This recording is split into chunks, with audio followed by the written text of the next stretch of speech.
Hi friends, welcome back to my YouTube channel. ನಿನ್ನ ಜೊತೆ ನನ್ನ ಕತೆ ಧಾರಾವಾಹಿಯ ಸಂಚಿಕೆಯಲ್ಲಿ ಏನಾಗುತ್ತೆ ಅಂತ ನೋಡ್ಕೊಂಬರೋಣ ಬನ್ನಿ. ನಿಮ್ ತಂದೆ ಕನಸನ್ನು ಈಡೇರಿಸಿಕೊಳ್ಳುವಂತ ಜಾಗ ಪೊಲೀಸ್ ಟ್ರೈನಿಂಗ್ ಸೆಂಟರ್. ಭೂಮಿ, ನೀನು ನನಗ್ ಪರಿಚಯ ಆದಾಗಿಂದ ನಿನ್ ಬಾಯಲ್ಲಿ ನಾನ್ ಕೇಳುವಂತ ಮಾತುಗಳು ಯಾವ್ದು ಅಂದ್ರೆ ಲಕ್ಷ್ಮಕ್ಕ ಚೆನ್ನಾಗಿರ್ಬೇಕು, ಇನ್ನೊಬ್ರು ಚೆನ್ನಾಗಿರ್ಬೇಕು, ಮತ್ತೊಬ್ರು ಚೆನ್ನಾಗಿರ್ಬೇಕು ಅಂತ ಬೇರೆಯವ್ರು ಚೆನ್ನಾಗಿರ್ಲಿ ಅಂತ ಬೇಡ್ಕೊಳ್ಳೋದೇ ನಿನ್ನ ಒಂದು ಗುಣ ಆಗಿ. ಅದ್ರ ಜೀವನದಲ್ಲಿ ಮೊದಲನೇ ಸರಿ ನಾನೇನೋ ಆಗ್ಬೇಕು, ನನಗೇನೋ ಬೇಕು ಅಂತ ಕೇಳಿದ್ದು ನಿನ್ ತಂದೆ ಕನಸು ನೀನ್ ಕಾನ್ಸ್ಟೇಬಲ್ ಆಗ್ಬೇಕು ಅನ್ನೋದು. ಐ ಥಿಂಕ್ ಆ ಟೈಮ್ ಬಂದಿದೆ. ನಿನ್ ಜೀವನದಲ್ಲಿ ಮೊದಲನೇ ಸರಿ ನಿನ್ಗೇನೋ ಬೇಕು ಅಂತ ಅನ್ಕೊಂಡಿದ್ಯಾ. ನೀನ್ ಅನ್ಕೊಂಡಿರೋದ್ರೆಲ್ಲ ನಿಜ. ಆದಷ್ಟು ಬೇಗ ಯಾವಾಗ್ಲೂ ನಗ್ತಾ ಇರು.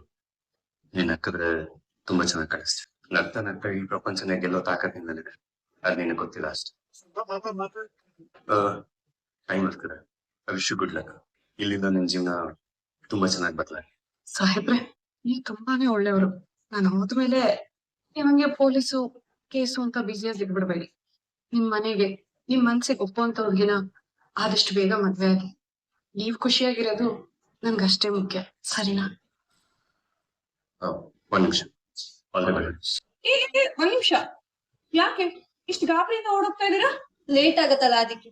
ಲೇಟ್ ಆಗುತ್ತಾ? ನೀವ್ ಟ್ರೈನಿಂಗ್ ಅಲ್ವಾ ಹೋಗ್ತಾ ಇರೋದು? ನಾನು ಟ್ರೈನಿಂಗ್ ಹೋಗ್ತಾ ಇರೋದು. ಇಲ್ಲಿರೋರೆಲ್ಲ ಟ್ರೈನಿಂಗ್ ಗೆ ಹೋಗ್ತಾ ಇರೋದು. ಏನ್ ಟೈಮ್ ಆಗಿಲ್ಲ. ಥ್ಯಾಂಕ್ಸ್ ಅಕ್ಕ. ಅಕ್ಕನಾ? ನೀವ್ ನನ್ಗಿಂತ ದೊಡ್ಡೋರಲ್ವಾ? ನಿಮ್ ಹೆಸರು? ನನ್ನ ಹೆಸರು ಭೂಮಿ ಅಜಿತ್ ರಾಮನಾರಾಯಣ್. ನನ್ನ ಹೆಸರು ಸಹನ. ಒಳಗಡೆ ಸಿಗೋಣ. ಬಾಯ್ ಭೂಮಿ ಅಜಿತ್ ಅಕ್ಕ. ಇವಾಗ ಸದ್ಯ ಕೈವಿ ಕೊಟ್ಟಿರಿ. ಹೆವಿ ಫುಡ್ಸ್ ನ ಅವಾಯ್ಡ್ ಮಾಡೋದಕ್ಕೆ ಹೇಳಿ. ಲೈಟ್ ಆಗಿ ಇಡ್ಲಿನೋ ಉಪ್ಪಿಟ್ಟು ಆ ತರದ್ ಏನಾರು ಕೊಡಿ. ನಾನ್ ಬಂದು ಅವ್ರನ್ನ ಎಕ್ಸಾಮಿನ್ ಮಾಡ್ತೀನಿ. ಸರಿನಾ? ಓಕೆ. ನಚ್ಚಿ, ಹಾ, ಕಾಫಿ ತಗೊಳ್ಳೋ. ಈ ಕಾಫಿ. ವಾ, ಸುಮ್ಮನೆ ತಗೊಳ್ಳೋ. Thank you. ಸಂಗೀತ, ಏನಾಯ್ತು? ಯಾಕೆ ಇಷ್ಟು ಡಲ್ ಆಗಿದ್ಯಾ? ಏನು ಅಂತ ಹೇಳಿರಿ. ಭೂಮಿ ಮನೆಯಿಂದ ಹೋದಾಗಿಂದ ಶಾಂತ ಅಳ್ತಾನೆ ಇದ್ದಾಳೆ. ನನಗಂತೂ ಅವಳನ್ನ ಸಮಾಧಾನ ಮಾಡಿ ಮಲಗಿಸೋಷ್ಟಕ್ಕೆ ಸಾಕಾಗೋಯ್ತು. ಅದಕ್ಕೆ ಹೋಗಿ ಇನ್ನ ಹಾಫ್ ಡೇನು ಆಗಿಲ್ಲ, ಆಗ್ಲೇ ನೀನ್ ಈ ರೇಟ್ ಸುಸ್ತಾಗಿದ್ಯಾ? ಇನ್ನ ಅದಕ್ಕೆ ಟ್ರೈನಿಂಗ್ ಮುಗಿಸ್ಕೊಂಡ್ ಬರೋ ಅಷ್ಟೊತ್ತಿಗೆ ನಿನ್ ಕತೆ ಏನು? ಅಯ್ಯೋ, ನನಗೂ ಅದೇ ಅರ್ಥ ಆಗ್ತಿಲ್ಲ ಕಣೋ. ಹೇಗಾದ್ರೂ ಮ್ಯಾನೇಜ್ ಮಾಡ್ಲೇಬೇಕು ಅಕ್ಕ. ಇಲ್ಲಾಂದ್ರೆ ಶಾರದನ್ ಚಿಂತೆಯಲ್ಲಿ ಭೂಮಿ ಟ್ರೈನಿಂಗ್ ನ ಅರ್ಧಕ್ಕೆ ಬಿಟ್ಬಿಟ್ಕೊಂಡ್ಬಿಟ್ರೆ ಇನ್ನೂ ಕಷ್ಟ ನೋಡು. ಪಾಪ ಅವಳು ಅವ್ರ ತಂದೆ ಕನ್ಸನ್ನ ನನ್ಸ್ ಮಾಡಕ್ ಹೋಗಿದ್ದಾನೆ. ಬೈ ಚಾನ್ಸ್ ಏನಾದ್ರು ಫೋನ್ ಮಾಡಿದಾಗ ಈ ವಿಷಯ ಹೇಳ್ಬಿಡಿ, ಇಲ್ಲಾಂದ್ರೆ ಅವಳು ಡಿಸ್ಟರ್ಬ್ ಆಗ್ಬಿಡ್ತಾಳೆ. ಶಾರದಾ ದೊಡ್ಡಮ್ಮನ ಹೇಗೋ ಸಮಾಧಾನ ಮಾಡ್ಬೋದು, ಆದ್ರೆ ಅತ್ತೆ ನೆನ್ಸ್ಕೊಂಡ್ರೆ ನನಗ್ ಭಯ ಆಗ್ತಾ ಇದೆ. ಯಾಕೆ? ಮಾತಿಗೆ 3 ಸಲ ಭೂಮಿ ಭೂಮಿ ಭೂಮಿ ಅಂತ ಕೂಗ್ತಾ ಇದ್ರು. ಈಗ ಭೂಮಿ ಇಲ್ದೆ ಅದ್ ಹೇಗಿರ್ತಾರೋ. ಸೋ ನಿಮ್ ಮಾತ್ ನಿಜ ಅಂಜು.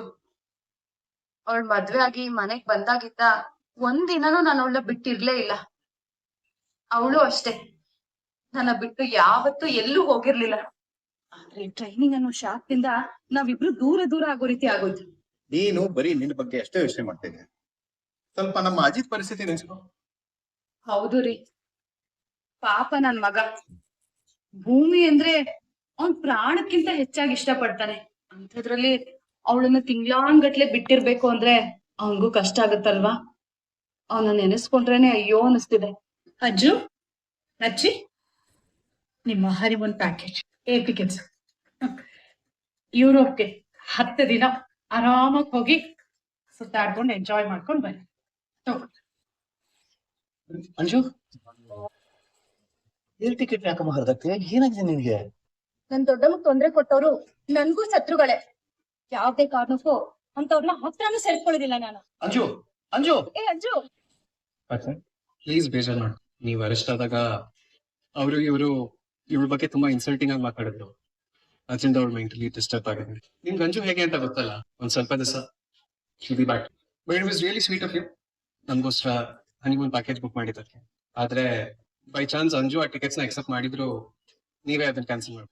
ನಂಗೆ ಇಲ್ಲಿ ಹಾಸ್ಪಿಟಲ್ ಒಂದ್ ಸ್ವಲ್ಪ ಸರ್ಜರೀಸ್ ಫ್ರೀ ಬುಕ್ ಆಗಿದೆ, ಅದನ್ನ ಅಟೆಂಡ್ ಮಾಡ್ಬೇಕಾಗತ್ತೆ. ಅದಕ್ಕೆ ನಾವು ಹೋಗಕ್ಕಾಗ್ತಾ ಇರ್ಲಿಲ್ಲ. ಅಚ್ಚಾ, ಅಂಜು ಪರವಾಗಿ ನಾನು ಇವತ್ತು ಸಾರಿ ಕೇಳಿ. It's okay, Kandra. Thanks for understanding. I'm sorry. Devyani, ಅಜಿತಕ್ಕ ಎಲ್ಲ ಇಟ್ಕೊಂಡು ಏನ್ ಮಾಡ್ತಿದ್ದೀರಾ? ಯಾಕೆ ಕಣ್ಣಲ್ಲಿ ನೀರು? ನಮ್ಮಪ್ಪ ನೆನ್ಪಾದ್ರು. ನೀವು ಕಾನ್ಸ್ಟೇಬಲ್ ಆಗ್ಬೇಕು ಅನ್ನೋದು ನಿಮ್ಮ ಅಪ್ಪ ಅವ್ರ ಆಸೆನಾ? ಆಸೆ ಅಲ್ಲ, ಕನ್ಸು. ಈ ಹಿಂದೆ ನಾನು ತುಂಬಾ ಸಲ ಪ್ರಯತ್ನ ಪಟ್ಟಿದ್ದೆ ಕಾನ್ಸ್ಟೇಬಲ್ ಆಗ್ಬೇಕು ಅಂತ, ಆದ್ರೆ ಫೇಲ್ ಆಗ್ಬಿಟ್ಟೆ. ಆದ್ರೆ ಈ ಸಲ ನನ್ ಮನೆಯವ್ರ ಬೆಂಬಲದಿಂದ ನಾನ್ ಪಾಸ್ ಆಗಿ ಇಲ್ಲಿಗೆ ಬಂದ್ ನಿಂತಿದ್ದೀನಿ. ನನ್ ತಂದೆ ಏನಾದ್ರು ಇದ್ದಿದ್ರೆ ಎಷ್ಟು ಖುಷಿ ಪಟ್ಟಿರೋರು ಗೊತ್ತಾ? ಅವ್ರ ಖುಷಿ ನಾನು ಹೇಳೋದಕ್ಕಾಗಲ್ಲ. ಗೇಟಲ್ಲಿ ನಿಂತು ಹೋಗು ಮಗಳೇ, ಹೋಗು, ಧೈರ್ಯವಾಗಿ ಹೋಗು, ಈ ಟ್ರೈನಿಂಗ್ ನ ಮುಗಿಸ್ಕೊಂಡ್ ಬಾ. ಇನ್ ಮುಂದೆ ನೀನು ಹರಿ ಭೂಮಿ ಅಲ್ಲ, ಕಾನ್ಸ್ಟೇಬಲ್ ಭೂಮಿ ಅಂತ ಹೆಮ್ಮೆಯಿಂದ ಹೇಳಿರೋರು, ನನಗ್ ಧೈರ್ಯ ತುಂಬಿರೋರು. ಅಷ್ಟೇ ಅಲ್ಲ, ನಮ್ಮ ಊರಿಗೆ ವಾಪಸ್ ಹೋಗಿ ನನ್ನ ಮಗಳು ಕಾನ್ಸ್ಟೇಬಲ್ ಆಗ್ತಿದ್ದಾಳೆ ಅಂತ ಹೆಮ್ಮೆಯಿಂದ ಊರಿಗೆಲ್ಲ ಡಂಗೂರ ಸಾರೋರು. ಸರಿ ಬನ್ನಿ ಅಕ್ಕ, ಅಲ್ಲಿ ನಮ್ ಸರ್ಟಿಫಿಕೇಟ್ ಚೆಕ್ ಮಾಡ್ತಿದಾರೆ ಅಂತೆ. ಯಾವ ಕಡೆ? ಅಲ್ಲಿ ಭೂಮಿ ನೀನ್ ಇಲ್ಲಿ ನಿಮ್ಮನ್ನ ನೋಡ್ಬೇಕು ಅನ್ಸ್ತು, ಅದಕ್ಕೆ ಬಂದೆ. ಮತ್ತೆ ಎಕ್ಸಾಮ್ ನಿಮ್ಗಿಂತ ಎಕ್ಸಾಮ್ ಮುಖ್ಯ ಇಲ್ಲ ನನ್ಗೆ. ಮತ್ತೆ ಕಾನ್ಸ್ಟೇಬಲ್ ಆಗ್ಬೇಕು ಅನ್ನೋ ನಿನ್ ಕನ್ಸು. ನೀವೇ ನಿಮ್ ಏನ್ ಮಾಡ್ತಿದ್ಯಾ? ಬೇಡ ಏನ್ ಸಾಹೇಬ್ರು, ಒಪ್ಪಂದದ ಹೆಂಡತಿನ ತುಂಬಾ ಮಿಸ್ ಮಾಡ್ಕೊಳ್ತಿರೋ ಹಾಗಿದೆ. ಭೂಮಿ ಇರ್ತಾಳೆ ಭೂಮಿ, ಎಕ್ಸಾಮ್ ಬರೆಯಕ್ ಹೋಗಿದಾಳಲ್ವಾ? ಅದನ್ನ ನಾನು ಹೇಳಿದ್ ಬಂದೆ.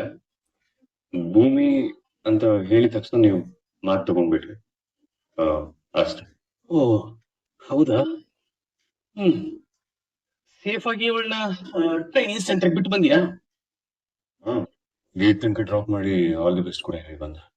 ದೂರ ಹೋಗ್ತೀರಂತ ಏನ್ ಫೀಲ್ ಮಾಡ್ಕೊಳ್ಳಿಲ್ಲ ತಾನೇ ನೀನು? ನೀನ್ ಏನ್ ಮಾಡ್ಕೊಂಡಿರ್ತೀಯ ಅಂತ ನಿನ್ ಕಣ್ಣು ನೋಡಿದ್ರೆ ಗೊತ್ತಾಗುತ್ತೆ, ನಾತಲ್ಲಿ ಏನ್ ಹೇಳ್ಬೇಕಾಗಿಲ್ಲ. ಸ್ಟೇಷನ್ ಅಲ್ಲಿ ನನಗೆ ಮಾಡೋದಕ್ಕೆ 1000 ಕೆಲಸಗಳಿದೆ ಸತ್ಯ. ಅದ ನನಗೂ ಗೊತ್ತು. ಹೋಗಿಬಿಡು. ಭೂಮಿ ಹೋಗ್ತಾ ಏನ್ ಹೇಳಿದ್ ನಿಂಗೆ? ನನ್ನ ಪರಿಚಯ ಮಾಡ್ಕೊಳ್ಳೋದಕ್ಕೆ ಯಾರೋ ಒಬ್ರು ಬಂದಿದ್ರು. ಹೆಸರೇನು ಅಂತ ಕೇಳಿದ್ರೆ ಭೂಮಿ ಅಜಿತ್ ರಾಮನಾರಾಯಣ್ ಅಂತ ಹೇಳಿದ್ರು. ಅದಾದ್ಮೇಲೆ ಅವ್ರಿಗೆ ತಪ್ಪು ಅಂತ ಗೊತ್ತಾಗಿ ಪರಿಭೂಮಿ ಅಂತ ಹೇಳಿದ್ರು. ಇದೆ ನನಗೆ ನಿಮ್ಮಿಬ್ಬರಲ್ಲಿ ಇಷ್ಟ ಆಗೋದು ಅಂದ್ರೆ. ನಿಜ ಹೇಳ್ಬೇಕಂದ್ರೆ ನಿಮ್ಮಿಬ್ಬರು ಮನಸ್ಥಿತಿರು ಒಂದೇ. ಆದ್ರೆ ಬಡ ಬಡ ಬಡ ಬಡ ಬಡ ಅಂತ ಬಾಯಿ ತುಂಬಾ ಮಾತಾಡುತ್ತೆ, ಕಣ್ಣುಗಳು ಮಾತ್ರ ತುಂಬಾ ಸತ್ಯ ಹೇಳುತ್ತೆ. ಈ ಸತ್ಯನು ಮೀರಿ ಕೂಡ ಖುಷಿ ಆಗುತ್ತೆ. ಏನೋ ಈಗ ಟ್ರೈನಿಂಗ್ ಅಂತ ನಿಮ್ಮಿಂದ ದೂರ ಆಗಿದ್ದಾರೆ ಹಾಗೆ, ಆದ್ರೆ ಅವಳು ಟ್ರೈನಿಂಗ್ ಸೆಂಟರ್ ಹೋದಾಗ ಅಲ್ಲಿ ಬೇಕಾದಷ್ಟು ಹುಡುಗರು ಪೊಲೀಸ್ ಆಗ್ಬೇಕು ಅಂತ ಅಭಿಲಾಷೆ ಇಟ್ಕೊಂಡು ಬಂದಿರ್ತಾರೆ. ಅವರಲ್ಲಿ ಯಾರಾದ್ರೂ ಭೂಮಿಗೆ ಇಷ್ಟ ಆಗಿ ಆಕರ್ಷಣೆ ಆಗಿ ಪ್ರೀತಿ ಏನಾದ್ರು ಹುಟ್ಬಿಟ್ಟು, ಗೊಂದಲ ಆಗ್ಬೇಡ, ಪ್ರೀತಿ ಏನಾದ್ರು ಹುಟ್ಟಿದ್ರೆ ಅಂತ ಕೇಳಿ. ಯಾಕಂದ್ರೆ ಈಗಾಗಲೇ ನೀವಿಬ್ಬರ ಒಪ್ಪಂದದ ಗಡುವು ಮುಗಿದಿದೆ. ಅವಳಿಗೆ ಹೇಳಿರೋ ಪ್ರಕಾರ, ನೀನೇ ಹೇಳಿರೋ ಪ್ರಕಾರ ನಾನೊಂದು ತೀರ, ನೀನೊಂದು ತೀರ. ಹಾಗಿದ್ದಾಗ ಅವಳ ಭವಿಷ್ಯನ ಅವಳು ಕಟ್ಕೋತಾಳೆ ಅಂತ ನನಗೆ ಹೇಳ್ಕೊ ತುಂಬಾ ಅನಿಸ್ತಿದೆ. ಅಚಿತ ಒಂದ್ ಮಾತು ಹೇಳ್ತೀನಿ ಕೇಳು, ಖಂಡಿತ ನೀವಿಬ್ರು ಸಂತೋಷವಾಗಿರಲ್ಲ. ಯಾಕಂದ್ರೆ ನಿನ್ನ ಸಂತೋಷನೇ ಅವಳು, ಅವಳ ಸಂತೋಷನೇ ನೀನು. ಭಗವಂತ ಯಾವಾಗ್ಲೂ ಹೊರಗ್ಬಿಟ್ಟಿದ್ದಾನೆ ನಿಮ್ಮಿಬ್ಬರ ಜೋಡಿ. ಇನ್ನೇನಿದ್ರು ನಿನ್ನ ಜೊತೆ ಅವಳ ಕಥೆ ಮಾತ್ರ. ಅದನ್ನ ಯಾರೆಂದು ತಪ್ಸಕ್ಕಾಗಲ್ಲ, ತಪ್ಸಿದ್ರು ಕೂಡ ಪ್ರಯೋಜನನೂ ಆಗಲ್ಲ. ಒಟ್ಟಲ್ಲಿ ನೀವಿಬ್ರು ಒಂದಾಗ್ತೀರೇನೋ ಮನ್ಸು ನನ್ ತುಂಬಾ ಹೇಳ್ತೇನೆ. ಒಳ್ಳೆ ನೆನಪಿದೆ, ಹೊಡೆದು ಬಿಡುವ ನೀರು